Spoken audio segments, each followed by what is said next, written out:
मन मंदिरा गजर भक्तीचा.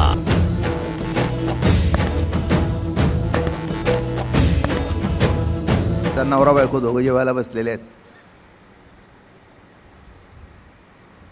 बरं का. पद्धत अशी आहे की बायकोनी ताट वाढावं, नवऱ्याने येऊन जेवून बसावं, पण दोघंच आहेत, आनंद आहे. तो म्हटला मगाचपासून उभ्या राहिलीस, पोळ्या करायला थकलीस, तू बसा, तर मी वाढतो. मग त्यांनी वाढायला सुरुवात केली. भाजी वाढली, आमका होती, म्हणली बरं दिसतं का? अगं काय बरं दिसायचं आहे, तू मी निराळा असतो तर बरं दिसायचं आहे काय? आणि काय मी तुला वाढलं म्हणून काय झालं? एक्स्ट्रा, अगदी व्यवहार सांगायचं ते एक्स्ट्रा टार्गेट झालं. मी काय आणि तू काय? हां, तू केलंस, मी वाढलं. हां, तू केलंस, पण आपण दोघांनी खाल्लं की नाही? तुम्ही काय बोलायला ऐकणार आहात? माझं बोलणं कळलं का? या बोलण्यातून सुद्धा आनंद आनंद आनंद आनंद आनंद. संसारात असेच जागा. नाही तर 70 गेल्यावर म्हणाल तुझ्या बापाने अंगठी दिली नाही. बाप वर स्वर्गातून जाऊन 50 वर्ष झाली खाली आलाय, तरी तुझ्या बापाने अंगठी दिली नाही. आता हे जर असं मेष पात्र भेटलं तर काय करणार बायका तरी, नाही का? हां, अरे सासऱ्यांच्या अंगठ्यावर थांबणारी माणसं बिन अंगठ्याची असतात.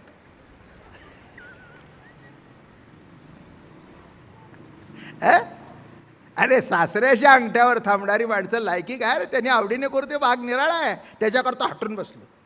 एक झाड जसं असतं, त्याचा विस्तार, झाडाचा जो विस्तार आहे तो झाडच आहे.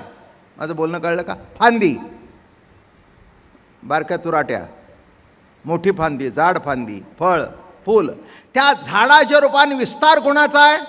पाहे पा आघविया रुख रुखाची या, परी दुसरा नाही तया विस्तारू जीव. अहो मुगी मुग, अहो मुख्याने मौन धरले. या म्हणण्यात मुखी काय शब्द आहे? मुगी मुग मात्र जैसे, मुख्याने मौन धरले. काय अर्थ झाला? मुख्याने, अहो ते म्हणले त्याचं सुटलं होतं केव्हा? मुख्याने मौन धरलं हे म्हणायची गरजच नाही, तो मुद्दाम मूळचाच मुका आहे. तसं मुख्याने मौन धरलं ह्या म्हणण्याचा अर्थ नाही आहे. दौन धरणे व धरणे यात जग नवल नव्हे, कारण जरी त्याने मौन व्रत न घेतले तरी तो बोलता सिद्ध मुकाच आहे, हे लक्षात घ्या. दुसरं कोणी बोलतंय असं वाटत असेल तर बोलताय, मीच बोलत आहे म्हटल्यानंतर मी मुका आहे. माझेपणा जिथे संपला तिथे मुकी अवस्था आली. दुसरा करतोय तिथे बोलणं आहे, मीच बोलतोय. काही काही माणसं स्वतःशीच बोलत असतात बरं का. काही काही माणसांना सवय असते, आजूबाजूला कोणी नसतं त्याने ते स्वतःशी बोलून, ते असं कसं झालं, त्याचं कसं झालं, इथलं कोणी उचललं, तिथलं कोणी केलं, असं कोण. नवरा म्हणला अगं तू कोणाशी बोलतेस? ते म्हणले कोणाशी नाही, माझी मीच बोलते. माझं बोलणं कळलं का? हां, म्हणजे तिचं बोलणं सुद्धा जरी असलं तरी ते मौनच आहे. म्हणजे मुका असला तरी मुकाच आहे, आणि स्वतः करता असल्या कारणाने बोलत असला तरी मुकाच आहे. तसं जगत रूपाने प्रगट झालं तर द्वैत म्हणलं तरी काही बिघडत नाही, आणि अद्वैतच त्या रूपाने प्रगट झाले असं म्हणलं तरी बघत नाही, कारण दोन्ही दृष्टिकोनातून आहे ते तेच आहे, काहीही फरक नाही. म्हणून महाराज या ठिकाणी म्हणे, अखताची देव अखताची पूजा, मग अखिता काय आता पूजा जाओ.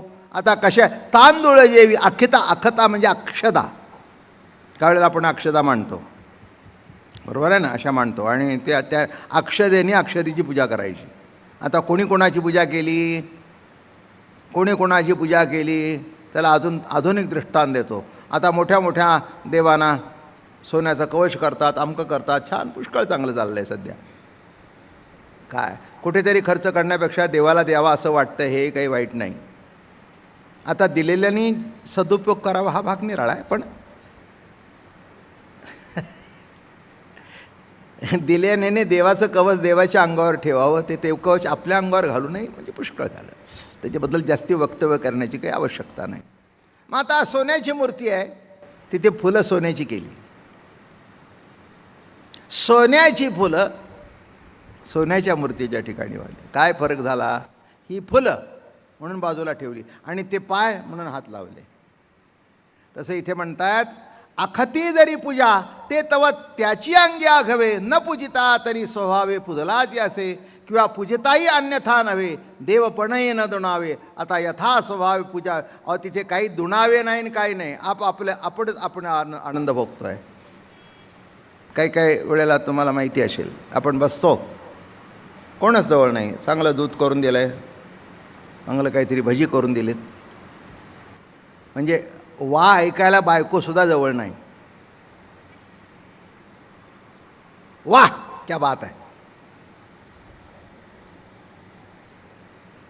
ती बायको आतून जावं तरी, का हो कोणाशी बोलला? काय नाही म्हणले, कोणाशीच नाही म्हणले. तू तर जवळच नव्हतीस, मग कोणाशी बोलला? नाही म्हणला, आतला बोलला. माझा मीच बोललो, मला बरं वाटलं आणि मलाच कळलं नाही ते वा कसं आलं. मी एक तुम्हाला सांगू का, कळून जे वा म्हणतात ना ते वाच नसतं. हां, न कळता जे बाहेर पडतं, आहा क्या बात आहे, वा, हे वा, हे वा.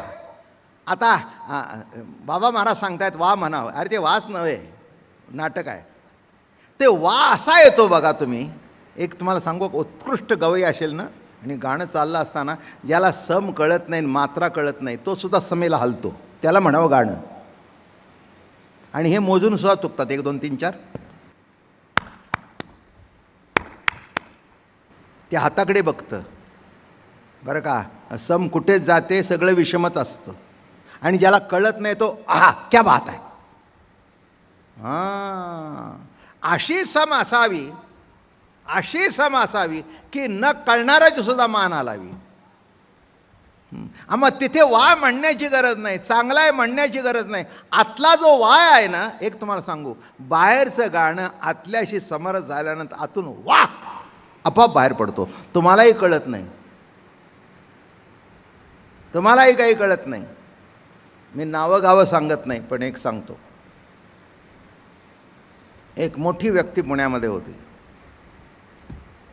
फार मोठी. ते एकाच्या प्रवचनाला गेली. ते येतो ते एका मोठ्या सत्पुरुषाच्या प्रवचनाला, आणि त्यांना वाहवा म्हणायची सवय असायची. आता तुम्ही सुद्धा सगळे करताच की, वा स्वभावत आहे. तर त्यांना माहिती होतं ह्यांच्याकडे जातात, तो रोख होता त्यांच्यावर. समोर बसल्यानंतर ते वा म्हणले, वा. ते म्हणले हे अमक्या तमक्याचं प्रवचन नव्हे, प्रवचनामध्ये वा म्हणायचं. टोचलं त्याला. ते काही खमके होते समोर बसलेले. ते म्हणले तुमच्याही प्रवचनात वा म्हणण्यासारखं काही नाही, मला बरं वाटलं म्हणून आतून निघालं. खलास, मुंडकं साफ करून टाकलं. तुमच्याही प्रवचनात वा म्हणण्यासारखं काही नव्हतं, पण मला सहज बरं वाटलं, माझं मी वा म्हटलं, तुमच्याकरता म्हणलो नाही. ते म्हणले ते तिकडचं प्रवचन नाही वा वा म्हणायला. काय झालं? याचा अर्थ कळला का? वा आवर्जून कोणी म्हणत नाही, बरं वाटल्यानंतर गप्प बसवतच नाही, वा आलंच पाहिजे. तसं देव जग निर्माण करतो आणि आपल्याकडेच बघून म्हणतो वा वा वा. अर्जुना काय सांगू, तुझी निवेदे म्या देवपणाची बिरुदे, सांडिले गा मी अर्धे सगळेन तुवा. तो पाहावा हे डोहळे म्हणून अचक्षुषी मज रोळे, हातीचे लीला कमळे पुज तया ते, दोरी दोन्ही भुसा घेऊन अलिंगावया लागून तयाचे अंग, तया संगाचे निसुरवाडे मज विदेहा दे धरणे घडे, किंबहुना आवडे निरुपम. तो पाहावा हे डोहळे. कळलं का तुम्हाला? माझ्या भक्ताला पाहावं म्हणजे मीच मला 2 करून पाहावे, मला डोहाळे लागलेत. तो पाहावा हे डोळे म्हणून अचक्षुषी मज डोळे. ते म्हणाल परमात्मा अचक्षु आहे, मग त्याला डोळे कसे? तर मला डोहाळे लागले, माझं मी रूप असं बघावं, आणि ते डोहाळे जेव्हा त्याला बघण्याचे झाले त्याच्याकरता मी डोळे घेऊन आलो. तो पाहावा हे डोहळे म्हणून अचक्षुषी मज डोळे, आणि हातीचे लीला कमळे पुजतया ते. एकाने विचारलं, परमात्म्या तो हातात फूल का ठेवतोस? ते म्हणले माझा भक्त केव्हा येईल सांगता येत नाही, आले की लगेच त्या पायावर ठेवणं. ते काय दुकानातून मागवायची गुच्छ नाहीत,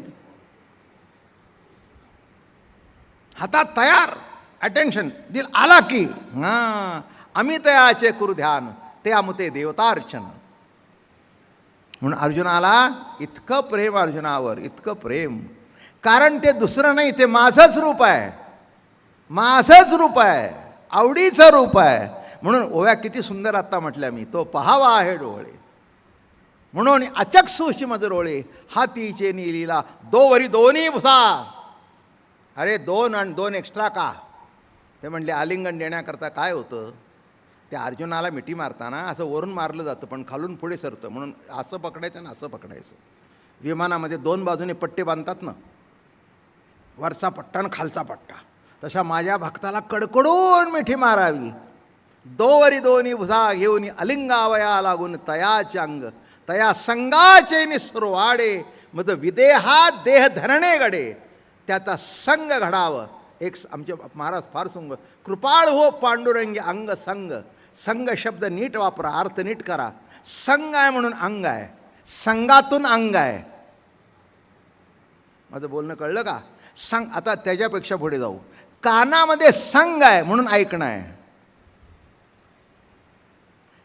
प्रभू सत्तेचा संग घडला की ऐकणं उदित होतं. डोळ्यात संग घडला, कृपाळू हो पांडुरंगे अंग संगे जीवा लागे. अंग संगे, अरे प्रभू तुझा संग आहे म्हणून माझा अंग आहे. डोळ्यात संग झाला, बघणं प्रकट झालं. कानात संग झाला, ऐकणं प्रकट झालं. पायात संग झाला, चालणं प्रकट झालं. किती गोड आहे, गोड आहे, अमृतानुभव आहे सगळा. प्रेमाने बघाल तर प्रत्येक वस्तूमधून तुम्हाला आनंद भेटेल प्रभू प्रेमाचा. दीप्तीची लुगडी दीप कळिके तू वेडी, हे न म्हणता ते उघडी ठाके काही. महाराज म्हणाले पूजेमध्ये अक्षदेचे मांडलेले आहेत, किंवा त्याच्या पुढे म्हणाले हे दीपकलिका, हे दिव्याची ज्योत तू प्रकाशाचे लुगडे नेस. दिव्याची ज्योत प्रकाशाचे लुगडे. काय? आता हा दिवा आहे, दृष्टांत मला समजू. हा दिवा आहे, आता माझ्या अंगावर पडलं आहे ना, ते त्याच्या प्रकाशाचं लुगडं आहे. दुसरा असे वस्त्र आहे, प्रकाश कुठे आहे, दिवा कुठे आहे तिथे, आणि पडला आहे कुठे, हे काय आहे. मग आता इथून तिथून तो प्रकाश काय निराळा का त्याच्यापेक्षा? तो जर निराळा असेल तर ते विझवलं पाहिजे, तर इथलं शिल्लक राहिलं पाहिजे. म्हणून प्रकाश तो प्रकाश की अमृतानुभवातली मुख्य होईल. प्रकाश तो प्रकाश की यासी नवसे घेई चुकी, म्हणून जगासकी वस्तू प्रभा. जगत हे वस्तूची प्रभा आहे हे महाराज सांगतात. का चंद्रा ते चंद्रिका न म्हणजे तू लेका, तरी तो असे का तयाची की नाही. अरे चंद्र आणि चंद्रिका, चंद्राला तू चांदणे पांघर असे म्हटले नाही तर तो चांदण्यापासून संपूर्ण असणार नाही काय. अरे चंद्र चांदणं पागरला, चांदणं म्हणजे चंद्र. चांदणं आणि चंद्र निराळे आहेत का? आगीपणे आगी असताची असे अंगी, मा कासया लागी देणे न देणे. अग्नीच्या ठिकाणी स्वरूप अग्निपणा स्वभाव सिद्ध आहे. अरे अग्नीच्या ठिकाणी अग्नी आहेच आहे. या अगवाचे तात्पर्य ऐसे, स्वभावे जे दशा असे, तर न व्हावे काहीसे म्हणावे कासया. निराळं काही व्हावं असं म्हणण्याची गरज नाही, स्वभावता आहे. न करिता जे हो उपाय ते केले नाही आहे, येणे अभिप्राय बोलिले उघड. न भजणे आणि भजणे हे शिवाचीच परिपूर्ण. आता न भजावे काय कोण आणि भजावे ते कैसे. भजलं तरी काही प्रगट पडत नाही आणि नाही भजलं तरी काही प्रगट पडत नाही, दोन्ही एक आहेत. मन मंदिरा गजर भक्तीचा.